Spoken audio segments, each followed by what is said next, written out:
मुजफ्फरनगर के वरिष्ठ पुलिस अधीक्षक संजय कुमार वर्मा के निर्देश अनुसार जनपदीय पुलिस अपराध और अपराधियों पर अंकुश लगाए जाने हेतु लगातार कार्रवाई कर रही है।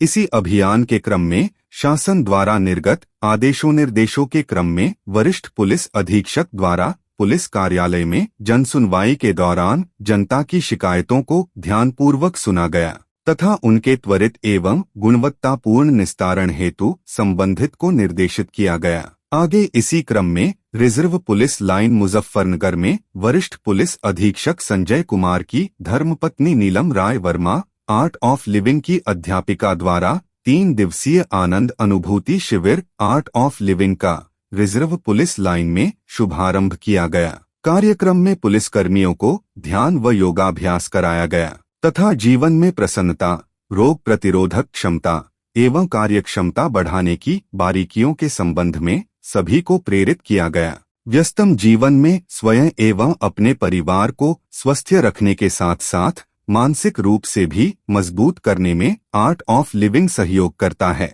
और सभी को योग और ध्यान के साथ प्राणायाम की क्रियाओं को प्रतिदिन करने की नवीनतम विधियां बताई गई। सुदर्शन क्रिया, उपनयन सहित योग, ध्यान, प्राणायाम को अपने जीवन में लाने का संदेश दिया गया।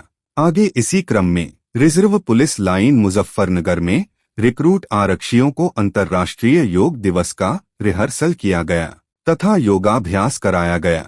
योगाचार्य द्वारा मौजूद समस्त रिक्रूट आरक्षियों को शारीरिक व मानसिक रूप से फिट रखने हेतु योगाभ्यास कराया गया तथा सभी को योग से होने वाले लाभों के बारे में जानकारी देते बताया गया कि योग बेहतर जीवन जीने में हमारी काफी सहायता करता है।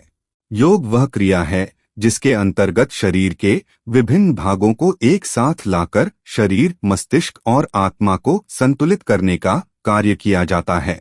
योग करने से शरीर स्वस्थ रहता है। योग न केवल मानसिक एवं शारीरिक लाभ भी प्रदान करता है, योग से रक्त संचार भी बढ़ता है। इसके साथ ही सभी को दैनिक जीवन में योग को सम्मिलित करने हेतु बताया गया। आगे इसी क्रम में खुद को पेटीएम कंपनी से बताकर केवाईसी कराने के नाम पर दुकान स्वामियों के साथ ठगी करने वाले 3 शातिर साइबर ठगों को थाना मंसूरपुर पुलिस ने गिरफ्तार किया, जिनके कब्जे से 1,35,000 रुपए, 8 मोबाइल फोन व 30 फर्जी Aadhaar card, PAN card, 10 Paytm box SIM व 45 क्यूआर कोड पेटीएम व 1 कार बरामद की गई।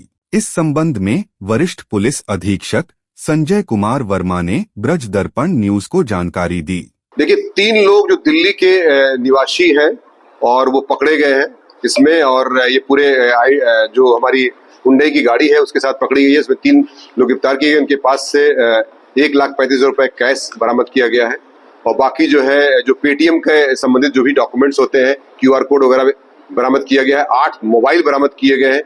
ये लोग पहले इस पेटीएम कंपनी में काम करते थे और इनका जो वेतन का कुछ इशू था जिसके वजह से उन्होंने नौकरी छोड़ दिया था, और चूंकि ये पूरे सिस्टम को जानते थे इसलिए ग्राहकों से जहां से ये पेटीएम एक्टिवेट होता है उनसे संपर्क करके इस तरह का जो फ्रॉड किया उन्होंने। उनका जो है सिम, उनका नंबर, उनका कोड जान लेते थे और विभिन्न प्रकार के जो ऐप होता है, एक सर्टेन ऐप होता है जिसका नाम मैं जानबूझ के नहीं बताना चाह रहा हूँ, उस ऐप का दुरुपयोग करते हुए इन्होंने जो है इस तरह का फ्रॉड किया है लोगों से और उनके खातों से पैसा लिया है तथा आधार कार्ड वगैरह के माध्यम से फ्रॉड करके आधार कार्ड भी बना लेते थे और विभिन्न पेट्रोल पंप और पेटीएम जो शॉप्स होती है वहां जा करके कैश पैसा ले लेते थे, ये दिखा करके कि हमारे पास इतना आपके इस पे पैसा आया है, उससे कैश ले लेते थे।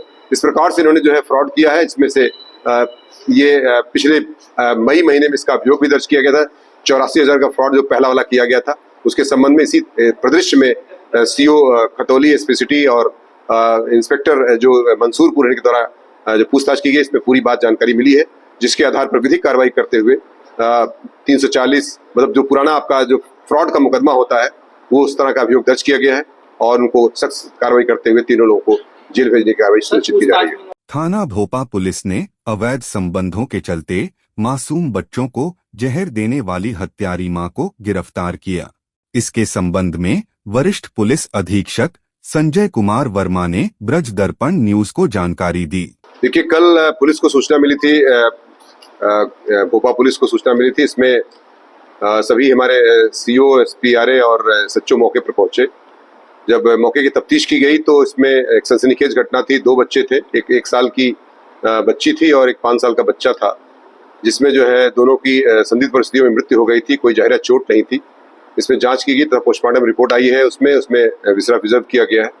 साथ ही साथ उसमें एक महिला जो उसकी माँ है, उससे पूछताछ की गई तो पता चला कि उनका जो पति है ये कुछ दिनों से चंडीगढ़ कमाने के लिए गया है और था किसी बीमारी से भी अभिशप्त है वो। तो इस दौरान ये जो पूछताछ कड़ाई से की गई महिला से, तो महिला ने अपना जुर्म स्वीकार किया और उसने बताया कि चाय और बिस्किट के साथ उसने उसको कुछ इंसेक्टिसाइड जो एक जहर होता है वो उसको बच्चों को दे दिया था, जिससे बच्चों की मृत्यु हो गई।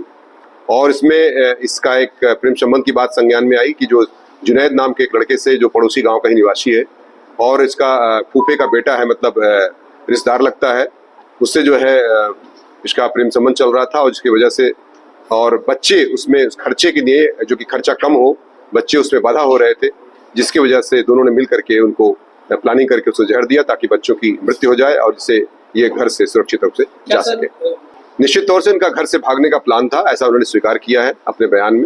और ये घर से छोड़ के चले जाते, बच्चे उसमें बाधा आ रहे थे, जिसकी वजह से इनको उन्होंने पॉइजन देकर के उनकी मृत्यु का कारक बनी है ये सारी परिस्थितियां। और इसमें 103 बीएनएस का तथा 123 बीएनएस का अभियोग दर्ज कर लिया गया है और सख्त कार्रवाई करते हुए जेल भेजने की कार्रवाई